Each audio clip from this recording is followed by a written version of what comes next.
오늘 말씀은 레위 지파의 족보입니다. 레위 지파는 유다 지파와 베냐민 지파와 더불어 다른 지파에 비해서 자세하게 소개하고 있습니다. 왜냐하면 역대기 저자인 에스라가 신앙 회복 운동에 관심을 가진 자이기 때문에 그렇습니다. 원래 레위는 야곱의 셋째 아들로 시몬과 함께 누이 디나가 폭행을 당했을 때 세겜 사람들을 학살해서 아버지로부터 저주를 받았습니다. 그래서 가나안 땅에 들어와서도 각 지역에 흩어져 살게 되었는데 출애굽해서 이 광야 생활을 할 때 시내산에서 이 금송아지 숭배 사건이 일어났을 때 레위 지파가 모세 편에 서서 일을 했기 때문에 그 헌신 덕분에 제사장 직분을 감당하게 되었죠. 레위 지파 족보 중에서도 아론으로부터 바벨론의 포로로 끌려갈 때까지 여호사닥 15절 여호사닥까지 대제사장의 계보가 나옵니다. 레위 아들은 게르손과 그핫과 므랄인데 그핫의 아들들 중에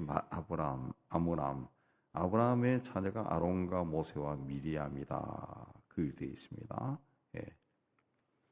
그래서 아론은 최초의 대제사장입니다. 그에게 네 아들이 있었는데 나답과 아비후는 다른 불로 제사를 지내다가 불에 타 죽었고 셋째 엘르아살이 이제 그 가계를 잇습니다. 4절에 엘르아살의 후손들이 쫙 나옵니다. 나답과 아비후도 하나님의 도구로 쓰임 받을 기회가 있었지만은 하나님의 뜻이 아니라 자기 뜻대로 마음대로 일하다가 제외된 겁니다. 그리고 셋째가 선택되었어요. 엘라살의 아들인 비느하스는 바알 부올 사건 때 음행을 행하던 여인과 이스라엘 사람을 처단해서 하나님으로부터 영원한 제사장 직분에 언약을 받았습니다. 이 비느하스로 미뤄봤을 때 엘라살도 굉장히 철저한 신앙이었음이 틀림없습니다. 그러니까 아론과 엘라살, 비느하스 이렇게 이어집니다. 그다음 16절부터는 이제 게르손의 자손 족보입니다. 레위의 후손인데 게르손 후손이 먼저 나오고 그 다음에 22절 그핫의 후손, 29절 무라리 후손 그렇게 30장까지 그렇게 나옵니다.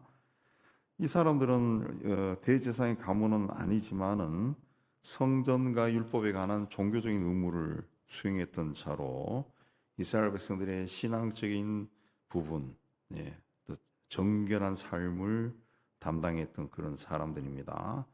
성막에서 봉사하는 레위 사람들은 서로가 맡은 직분이 있어서 다른 사람의 직분을 침범할 수 없었고 대신할 수도 없었고 또 법궤 같은 경우는 꼭 그핫의 자손들만 옮기도록 그렇게 했습니다. 그래서 훗날 다윗이 법궤를 옮기다가 실패한 일도 일어나죠. 그러니까 성막에서 하는 모든 직분은 다 고귀한 직분으로 서로 협력해서 하나님의 뜻을 이루는 그런 사역이었습니다. 이건 이제 오늘날 우리에게 주신 직분도 어느 특별한 것이 어떤 것이 특별하고 탁월한 것이 아니라 똑같다는 거죠. 예수님 지체론 마찬가지로 다 지체가 각 부분에서 제 역할을 해야 온 몸을 이루는 것처럼 그 지체라는 거죠.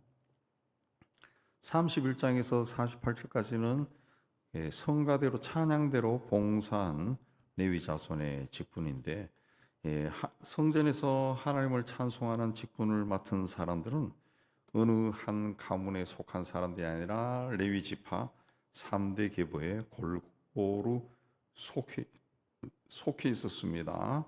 이거는 이제 호흡이 있는 자마다 하나님을 찬양해야 한다라는 말씀과 일맥에 상통합니다. 이 찬양대가 공식적으로 등장한 것은 다윗이 왕이 된 후에 국가의 제도를 정비하면서 이제 종교적인 제도도 이제 정비하면서 이제 찬양대가 등장한 겁니다. 자, 그래서 이렇게 조직된 성가대는 성막 봉사에 있어서 하나님을 섬기는데 인간이 가진 모든 재능을 다 가지고 섬길 수 있다. 악기를 가진 악기의 연주에 탁월한 사람은 그 연주로, 노래하는 사람은 노래로, 이 모든 재능으로 하나님을 섬길 수 있다라는 것을 보여줍니다. 49장에서 53절까지는 다시 아론의 자손들이 등장합니다. 대제사장의 족보가 다시 등장하는데, 이 정치적으로는 유다 지파가 그 지도자 격이고, 또 종교적으로는, 영적으로는 레위 지파가 지도자 역할을 했기 때문에 다시 한번 아론의 자손이 등장합니다. 그리고 54절 이하에서는 레위 지파가 거주한 성읍들이 나옵니다. 레위 지파 사람들은 그 살인을 했다 해서 그래서 아버지를 아주 공경에 빠뜨렸기 때문에 온 나라에 흩어져 살게 되었습니다. 이스라엘 12지파가 48성읍에 흩어져 살았는데 그 48성읍에 뿔뿔이 흩어져 살았습니다.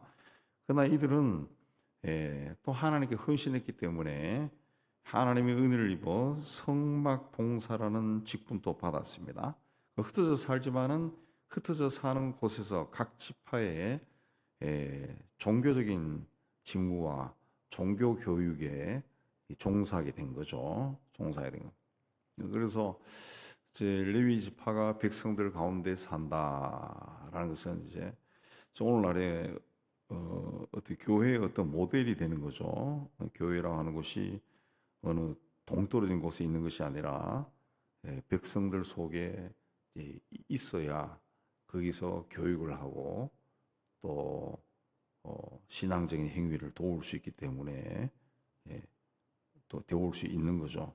그래서 그 교회는 뭐 할 수 있으면은 그 자리에 있어야죠. 그 자리에 있어야죠.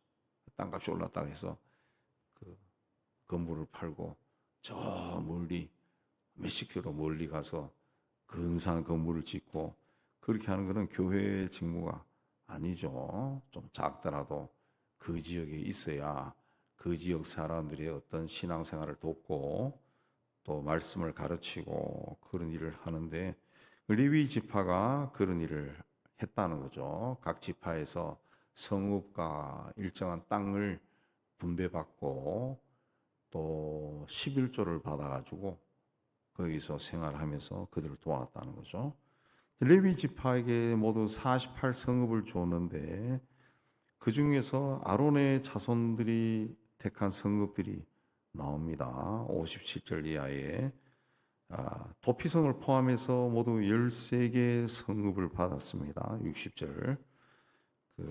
이 13개 성읍이 다 유다 지파와 베냐민 지파에게 속해 있는 곳입니다. 네, 여기 이제 나중에 예루살렘 성전이 세워질 그 장소입니다. 장소. 그러니까 아론의 대제사장 직분을 받은 가문이 성전 중심으로 성전에서 봉사하기에 아주 편리하도록 가장 가까운 곳을 분배받은 거죠. 가장 가까운 곳을 분배해 받았다라는 겁니다. 그리고 이것도 이제 몇 천년 흘러가면서 계속 이제 교회의 그 성직자의 사택은 다 교회와 붙어 있고 가까이 있는 곳에 있는 그런 전통으로 내려오는데 그 사택이 가까이 있다라는 것도 이게 어느 날 갑자기 만든 게 아니라 몇 천 년 동안 내려오는 거죠. 자, 하나님께서는 당신의 백성들에게 순종을 원하시는데 레위 자손들이 이 순종했어요. 말씀드린 것처럼 금송아지를 섬길 때 그 모세가 내 편에 선 사람 이리 나와라 했을 때 레위 자손들이 나간 거죠. 그래서 금송아지 섬긴 자들을 처단했습니다.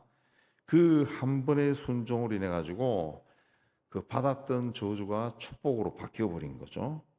그걸 통해서도 하나님이 우리에게 원하시는 것은 순종이다. 하나님 말씀에 대한 순종이다라는 것을 말씀드릴 수가 있죠. 근데 성경에서 한마디로 해야 하는 것은 뭐 십자가 그 이야기는 하나님이 세상을 이처럼 사랑하셔서 독생자를 주셨다.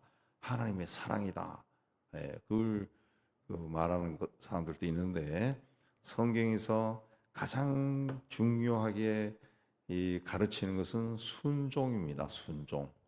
예. 최초의 인류 아담과 인류도 순종하지 않아서 쫓겨난 거고 십자가도 하나님의 독생자라 할지라도 십자가를 죽는 것을 순종했기 때문에 우리가 구원받은 거고 계시록에서도 순종한 사람 하나님의 백성들 그들만 천국에서 하나님과 영생을 누린다 그되어 있습니다. 그래서 우리가 이 사순절을 지나면서 나는 하나님 앞에 어떤 모습으로 서 있는가, 순종이란 나에게 어떤 의미가 있는가 많이 생각하면서 다시 한번 이 순종이 뭔가 순종하는 크리스천으로 세워지는 여러분이 다 되시기를 주님의 이름으로 축복합니다.